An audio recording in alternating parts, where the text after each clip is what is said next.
Bapak Ibu harus bersama-sama dengan Bapak Kepala Sekolah, bersama-sama dengan komite Pak, harus bawa komite. Siswa juga, tapi kalau siswa kita agak sulit ya, minimal komite diajarkan ya untuk menyusun kurikulum Banjarsari ya, kurikulum Satuan Pendidikan Banjarsari akan seperti apa yang versi kurikulum Merdekanya.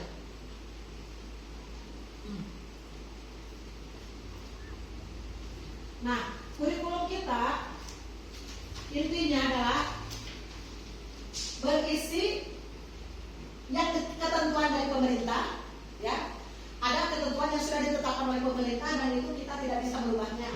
Ya, di antaranya adalah tujuan pendidikan nasional itu paling luar, harus sesuai dengan seluruh Indonesia sama. Kemudian profil pelajar Pancasila, masih hafal profil pelajar Pancasilanya? Ya. Belajar Pancasila demi maka bertakwa pada Tuhan yang Esa dan berharap mulia berdirikan rumah. Sudah bisa membuat seperti ini. Nah, salah satu untuk membedakan si individunya itu, setiap individu itu ini. Tadi di sini ada dibaca ya, ada namanya di sini ada nih. Katanya belajarnya seperti apa sih? Lebih senang ke bagaimana gitu ya. Di sini ada sambil mendengarkan musik. Nah, ada lagi sambil akan membahas kelanjutan dari pertemuan kita kemarin, yaitu sekarang kita mempelajari tentang CP ya. Bagaimana CP itu kemudian menguraikannya ke dalam TP, ATP sampai menjadi modul ajar ya. CP sudah terbuka ya, sudah ada di HP-nya masing-masing. Ini contoh CP. CP kelas 1 atau fase A. Ya. Fase A itu di kelas 1 dan kelas 2. Jadi satu CP untuk 2 kelas. Dari sananya mungkin begini, anak itu sudah di kelas 2, naik kelas, tapi kemampuannya masih di fase A, bisa saja seperti itu. Ada kan ya anak yang belum belajar baca, ya masih terbata-bata bacanya, kita naikkan, tapi kemampuan dasarnya masih sebetulnya dia ada di fase A, tapi di kelas 1, tapi sekarang dia posisinya sudah di kelas 2, tidak apa-apa. Jadi seperti itu, makanya sekarang tidak ada kata tidak naik kelas. Prak-prakan anak kita yang mengatur ya. Jadi intinya kenapa ada fase supaya memberikan kesempatan kepada anak untuk mencapai tujuan pembelajaran ini selama 2 tahun, lebih lebar waktunya, lebih luas waktunya. Itu maksud dari adanya pembagian fase itu. Nah, ini kan fase A di kelas 1 dan 2. CP-nya ini kalau CP bentuknya adalah seperti wacana yang panjang ya, tanpa titik, tanpa koma dan titik 2. Mengenal dan mencerminkan simbol dan sejarah Pancasila ini salah satunya. Nanti ini terbagi dalam beberapa elemen ya. Nah, mengenal simbol sila Pancasila dan lambang Garuda itu masuk ke dalam elemen yang mana? Nanti kita lihat di bawahnya. Ini sudah itu. Nah, jadi capaian pembelajaran itu dibagi dalam beberapa elemen. Nah, tadi sebenarnya kan panjang ya. Dibagi dalam elemen ke 1, elemen Pancasila. Pendidik peserta didik mampu mengenal dan menceritakan simbol sila Pancasila. Oh, berarti CP yang tadi yang pertama masuk ke dalam elemen tentang ilmu tentang Pancasila. Nah, yang kedua peserta didik mampu mengidentifikasi simbol dan sila Pancasila, masih elemen Pancasila. Sekarang yang kedua nih, elemen undang-undang. Di CP-nya penjelasannya, peserta didik mampu mengenal aturan di lingkungan keluarga dan sekolah. Itu masuk ke elemen undang-undang dasar. Bagaimana dengan elemen Bhinneka Tunggal Ika? Peserta didik mampu menyebutkan identitas dirinya sesuai dengan jenis kelamin, itu karena Bhinneka Tunggal Ika, kebinekaan. Apakah elemen tiap pelajaran sama? Tidak. Di agama tentu elemennya anak kuliah ya. Elemen yang lainnya sesuai dengan karakteristik pelajarannya. Nanti di matematika ada elemen ajar bana seperti itu. Jadi setiap mata pelajaran itu dibagi ke setiap fase itu dibagi ke dalam elemen-elemen sesuai dengan karakteristik. PKS banyak yang belum tersampaikan. Ada asesmen belum secara sekilas, project juga belum, kemudian apalagi ke rapat belum, masih banyak yang belum sampaikan. Mudah-mudahan masih bisa ya, ada waktu kita Bapak Ibu, tapi perlu nggak seperti ini? Perlu yang seperti ini pada hari itu. Dari pagi. Hah? Dari pagi, Pak. Jangan dari pagi, kalau tadi kita jam 11. Terlalu siang ya tadi Kalau ya. siang, bagaimana kalau nanti sampai jam 10 diundangnya? Jam 10 itu baru lebih Ya, teh, teh. Kalau siang Bapak Ibu juga sudah lelah gitu kan. Sedangkan materi banyak dan padat ya. Kemudian sekarang ini sambil berjalan Bapak Ibu boleh komunikasi langsung kepada kami, mau langsung ke Ibu Ida, mau ke kami secara pribadi juga langsung boleh. Apapun yang akan ditanyakan kami bisa bantu. Kalau kami belum ada kita cari sama-sama ya. Jadi mudah-mudahan Banjarsari sebagai pengibasan kami bisa melaksanakan kurikulum Merdeka ini secara bertahap ya.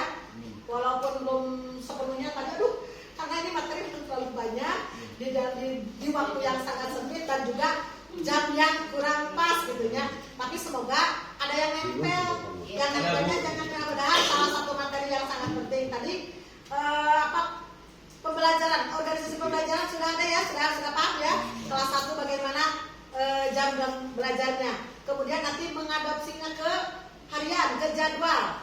Bisa ya menyesuaikan. Nanti kami berikan contoh-contohnya. Bisa diadopsi langsung, bisa juga di ATM lah, dimodifikasi lagi sesuai dengan Banjarsari. Jadi kebutuhan-kebutuhan lainnya bisa kita tambah sambil berjalan. Mudah-mudahan ada waktu lagi kita bahas tentang proyek dan juga asesmen secara lengkap, kemudian raport ya. Hanya untuk asesmen tadi sekali lagi, untuk formatif seperti tadi, dengan sumatif juga penjelasannya seperti tadi. Hanya untuk sumatif catatannya juga untuk formatif tidak selalu dalam bentuk ulangan, sesuai dengan materi yang ingin, sesuai dengan tujuan yang ingin dicapainya. Kalau siswa dalam tujuannya bisa membuat suatu karya, berarti sumatifnya harus anak itu ditugaskan membuat suatu karya. Kalau tujuan pembelajarannya anak itu harus mendapatkan tulisan, berarti kita menugaskan anak menulis sesuatu, apakah itu karangan, apakah itu puisi. Harus diulangan kan? Tidak. Dapat nilainya? Dapat ya. Kemudian kalau 2 hari kegiatan ini, 2 kali pertemuan, alhamdulillah kita mendapatkan kejelasan tentang bagaimana itu kurikulum Merdeka yang akan kita terapkan di sekolah kita. Ternyata yang pertama kita harus memahami karakteristik peserta didik dulu di kelas ya. Apa minatnya, apa latar belakangnya, bagaimana posisi dia. Karena tadi sudah mengatakan anak ini senangnya membaca, anak ini senangnya menggambar, anak ini senangnya beraktivitas. Jadi kita pilah-pilah. Satu itu. Kemudian jangan katakan anak bodoh. Ternyata ketika anak yang tidak bisa menulis, ulangannya atau tesnya bisa dengan tes lisan. Selama ini kadang-kadang kita mengatakan siapa lamun ulangannya. Anak ini susah dengan ulangannya karena selama ini kita menyelenggarakan tesnya hanya tes tertulis. Padahal ada suatu solusi, ternyata anak yang belum bisa menulis bisa solusinya dengan tes lisan atau tes perbuatan. Itu. Dan yang ketiganya, mari kita berubah mindset kita tentang pembelajaran. Tadi ada sedikit ice break, ternyata kalau pembelajarannya itu diselingi dengan satu, minat anaknya, kemudian menyenangkan, ternyata kita dari pagi tadi sampai sekarang 2:30 masih bisa tetap tertawa. Untuk itu saya ucapkan terima kasih yang pertama kepada Ibu KS Bakom sebagai sekolah inti dan mengimbas kepada SD Banjarsari, kemudian Bu Ida Soparida ya, Bu Ida Soparida sebagai guru penggerak yang telah memberikan paparan bagaimana pembelajaran diferensiasi di sekolah kami. Semoga ini menjadi inspirasi untuk rekan-rekan di SD Negeri Banjarsari. Sekali lagi saya sangat salut dengan SD Bakom, dengan Ibu KS dan rekan-rekan tenaga pendidik dan tenaga kependidikannya yang selalu tampil dengan kekuatan-kekuatan dan inovasi-inovasi serta tidak pernah mengenal lelah itu mereka. Karena itu saya ucapkan terima kasih sekali lagi untuk SD Negeri Bakom dan kita kasih tepuk tangan untuk 2 kegiatan ini. Hari ini alhamdulillah ada pembahasan sekolah penggerak implementasi implementasi kurikulum merdeka di sekolah SD Bungasari. Alhamdulillah pada penelitian kali ini kami semua, khususnya saya, sudah lebih memahami tentang TP dan bagaimana menjadi TP dan ditentukan menjadi ATP.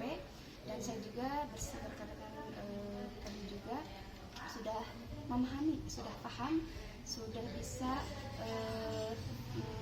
terbuka kami tentang bagaimana sih modul itu, bagaimana sih elemen-elemen itu. Alhamdulillah setelah adanya implementasi ini, setelah bahasa ini, pikiran kami jadi lebih terbuka dan lebih ada pencerahan. Selanjutnya tentang pembelajaran diferensiasi. Pada awalnya saya sangat gelap, tidak ada gambaran tentang, hanya melihat saja dan belum ada penjelasan yang begitu detail.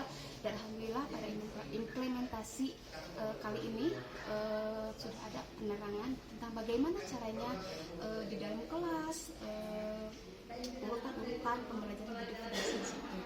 Kami ucapkan terima kasih kepada Pak SMK Ibu Anita Bakar dan Sepeda sebagai guru penggerak yang sudah memberikan pencerahan kepada saya dan teman-teman saya. Semoga bermanfaat, semoga kami bisa mengikuti jejak dan bisa lebih berkembang lagi dalam kelas, dalam menata manajemen kelas juga. Semoga semuanya menjadi lebih baik lagi dan merdeka belajar. Ini makin digigit, sangun lagi.